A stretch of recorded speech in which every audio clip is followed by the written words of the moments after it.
pas indifférent pour un nourrisson d'être dans le ventre d'une femme plutôt que d'une autre. C'est indécidable. Comment fait-on dans ces cas-là? Comment réfléchit-on là-dessus? Moi, ce qui me frappe à l'heure actuelle dans le débat, c'est justement, comme vous le disiez au début de l'émission, qu'on est beaucoup dans l'anathème et très peu dans l'analyse des arguments. Dans la compréhension. Dans la compréhension, oui. Ce que m'évoque cette photo, c'est du travail dans tous les sens du terme. Il y a le travail de la mère qui accouche et puis il y a le travail de l'équipe médicale. Et tous ces sentiments aussi qui interviennent, peut-être la tristesse de cette dame, la joie de la famille qui va éduquer et élever cet enfant. Donc il y a ce cas singulier et je pense que c'est essentiel effectivement de rappeler qu'on a toujours affaire à des personnes avec des histoires de vie, des vécus, qu'il faut d'abord respecter cela. Mais aujourd'hui on est dans l'échange d'arguments et d'insultes énoncés de façon extrêmement radicale. Les structures, alors du côté donc de ceux qui sont contre la légalisation de la gestation pour autrui, parce que le problème en fait se pose autant dans une articulation du droit et de la morale qu'à un niveau strictement moral, vont dire, pour les plus caricaturaux d'entre eux, que on remet en cause les structures fondamentales de la société, que la famille est en danger, que le lien maternel n'est pas respecté, etc. Et ceux qui sont plutôt partisans de la légalisation d'autrui vont finalement avancer des arguments qui ressemblent un peu à ceux de Simone Veil lorsqu'elle a fait voter la loi sur l'avortement volontaire en 1975, c'est-à-dire à la fois c'est un fait, reconnaissez-le comme tel et organisez-le de façon à ce que ça ne pose pas un problème de santé publique, sans nécessairement prendre position sur la question du lien maternel. Mais moi j'ai envie d'inviter, alors là pour le coup en tant que philosophe éthique, à énormément de prudence. Ce qui est avancé, ce sont des convictions sur ce que doit être le bon lien de filiation, sur ce que doit être la bonne famille, sur ce qu'est le bon lien maternel. Et tout ça est extrêmement complexe. On ne peut pas avancer avec certitude d'éléments. Vous avez employé un mot-clé, venez, on va regarder un autre cas particulier. Vous avez employé le mot-clé de prudence, on aurait pu en parler à propos de Kiarostami, la prudence au sens aristotélicien étant ici cette sagesse de l'instant, sagesse des instants singuliers, des instants particuliers, une sagesse qui justement serait adaptée, disons que la vie des hommes ne relève pas de la raison pure, mais d'une raison incarnée. Autre cas particulier, enfin particulier et en même temps vastissime, ce parcage, je ne sais pas comment on dit, c'est un feedlot, comme on dit en Californie, où on a des milliers de bestiaux qui sont parqués, ce qui pose là encore un autre problème et renvoie au débat sur la condition animale, le statut des animaux, la possibilité, le droit, je mets le mot ici entre guillemets, qui serait celui de l'homme, d'infliger à l'animal des sévices, en un sens, qu'il n'oserait pas s'infliger à lui-même, naturellement. Est-ce qu'on peut ici, par exemple, parler d'un camp de concentration? Bon, le lien a été établi, il le sera. La force de la photo, évidemment, la photo tend vers cette assimilation, hein, c'est indiscutable, parce que ici, en fait, ce qui est très amusant, c'est que beaucoup de fermiers qui n'ont pas un tel nombre de vaches donnent des noms à leurs vaches. Là, c'est impossible. Le fermier qui est là dans son camion et qui s'occupe de ses vaches ne peut pas individualiser les membres de son troupeau. Donc, il y a un effet de parquage, donc les barreaux de la prison, il y a un effet de masse, il y a un effet numérique, et il y a un effet aussi, cette photo, elle donne l'idée d'une instrumentalisation absolue. Pensez à Kant qui disait, on déforme d'ailleurs souvent sa pensée aujourd'hui, ne jamais traiter seulement les hommes comme des moyens, mais toujours aussi comme des fins. Ça n'exclut pas nécessairement toujours un traitement comme moyen, mais il faut toujours ici qu'il y ait aussi une fin. Là, c'est impossible. Effectivement, les conditions de l'exploitation de la viande bovine rendent impossible le respect de l'adage kantien si on voulait l'appliquer aux animaux. Alors, est-ce qu'elle évoque un camp de concentration? Oui, par l'effet visuel. Et c'est ce qui permet à des penseurs du droit ou de la morale de poser la question du respect des animaux et de l'inscription du respect des animaux dans le droit. Rendons-lui hommage. La première d'entre eux, peut-être, c'est Elisabeth de Fontenay, qui, dans un livre absolument magnifique qui s'appelle « Le silence des bêtes », explique ceci. Elle dit « Aimer et respecter les animaux ne conduit pas inéluctablement à la misanthropie, au racisme et à la barbarie ». Ce qui est une critique de l'argument cartésien selon lequel les animaux n'étant que des machines, au fond, quand on leur accorde l'attention qu'on doit aux humains, c'est qu'en général c'est louche. Et puis elle continue, elle dit « Les pratiques d'élevage et de mise à mort industrielle des bêtes peuvent rappeler les camps de concentration et même d'extermination, mais à une condition, dit-elle, qu'on ait préalablement reconnu un caractère de singularité à la destruction des Juifs d'Europe. ce qui donne pour tâche de transformer l'expression figée comme des brebis à l'abattoir en une métaphore vive.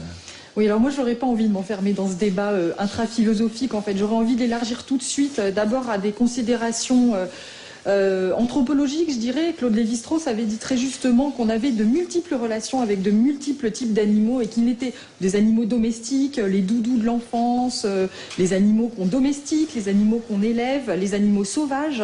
Donc il faut tout de suite déjà prendre, je pense, cette multiplicité des relations en compte et ne pas nier que notre mode de vie passe peut-être par une réflexion sur les animaux qu'on domestique pour les instrumentaliser ou pour s'en nourrir. À trop radicaliser, je pense, le débat dans ce sens, on ne pourra pas bien penser cette multiplicité des relations. Et je pense notamment à toute une tradition qu'on trouve plutôt des textes dans la littérature américaine, d'écologues de la première partie du XXe siècle, comme Aldo Leopold, qui a écrit un très beau livre qui s'appelle l'Almanach du Comté des Sables, qui essaye de penser à la fois dans un grand respect pour les animaux, le vivant, la nature, la multiplicité des relations qui nous unissent et à les penser de façon morale sans exclure les besoins de l'homme.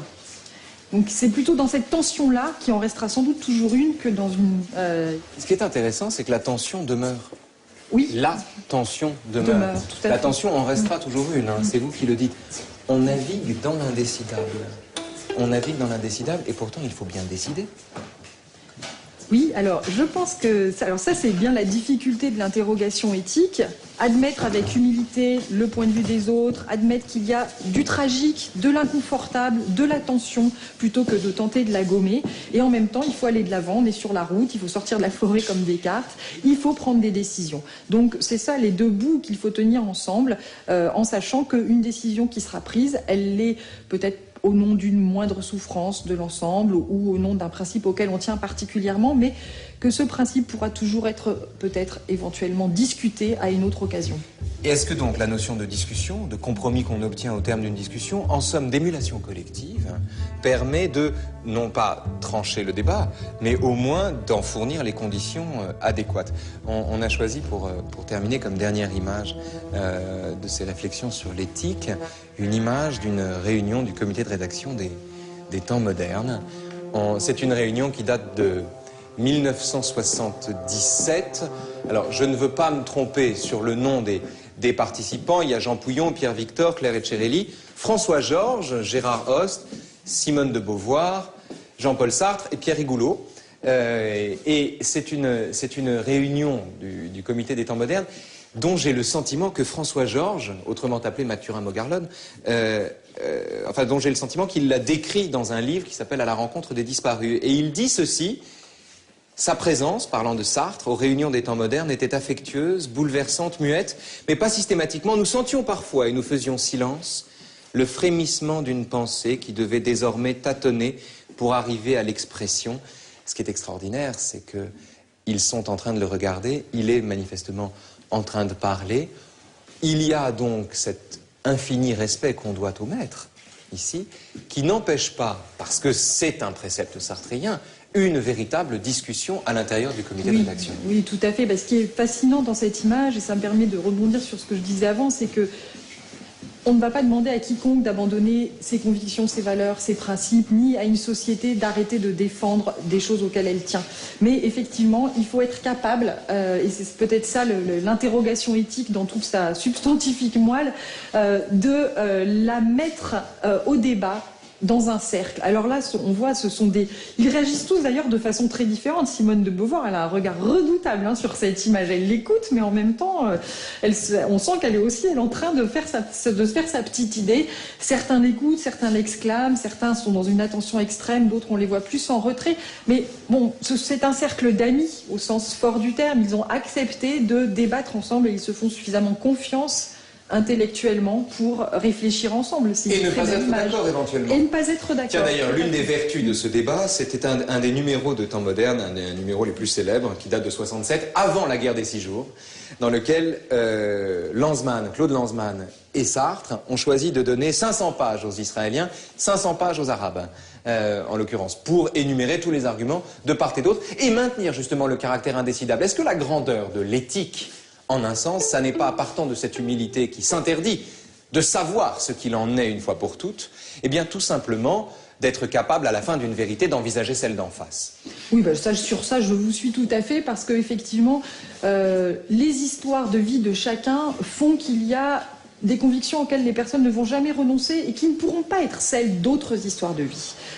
Pour autant, il faut coexister ensemble, et même peut-être plus. Donc il faut accepter qu'il y ait une part de désaccord ultime sans que cela remette en cause nécessairement une forme de vivre ensemble. C'est un très bel exemple que vous nous citez, hein, d'être capable de donner à part égale la parole aux deux camps en présence et de voir ce qui ressort de leurs paroles respectives. En même temps, la difficulté avec ça, Marie-Gaille, c'est que dans ce numéro de 67 des temps modernes, venez avec moi, dans le numéro de 67 des temps modernes, il y a 500 pages pour enfin, les arguments des Israéliens, 500 pages l'argument de leur, entre guillemets, adversaire, en l'occurrence, mais il n'y a pas de discussion. Les articles ne sont pas mêlés. Il n'y a pas d'article à quatre mains, me semble-t-il. Je ne les ai pas tous lus, mais il n'y a pas non plus de discussion. Il y a quand même encore deux camps, la persistance de deux camps. Mais restons un instant, puisqu'on s'approche de la fin, sur cette idée que dans l'éthique, ou que grâce à l'éthique, par le biais de l'éthique, on n'est ni dans l'anathème, ni dans l'injure, ni dans le jugement, mais dans une démarche peut-être davantage compréhensive, qui aurait pour but non pas de permettre de décider, ou en tout cas, si l'on décide, de décider en connaissance de cause, c'est-à-dire en acceptant de décider sans véritablement savoir. Oui, tout à fait. Je pense que c'est vraiment le sens de la démarche que j'ai essayé de développer dans le livre sur la valeur de la vie, c'est-à-dire à partir du moment où je me confrontais à la nécessité de décision médicale, il ne s'agissait pas du tout de remettre en cause le fait de décider, mais décider, en conservant un art de douter. Je pense qu'il faut à la fois aller de l'avant, mais rester humble par rapport à sa décision.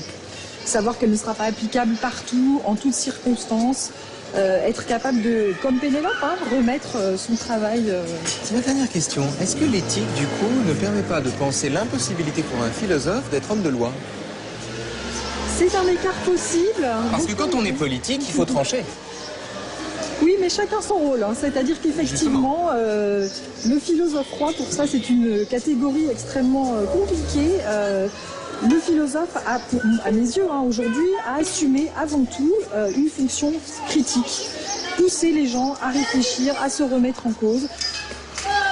Aider à la décision peut être en ce sens une contribution du philosophe. Garder l'idée qu'il faut douter, qu'il faut éventuellement prendre cette décision pour cette circonstance-là précise sans qu'elle soit définitive, c'est peut-être le rôle du philosophe plus que de dire ce qu'il doit en être à la société et aux décideurs. Donc ça c'est le mot de la fin. Merci Marie. Bonjour.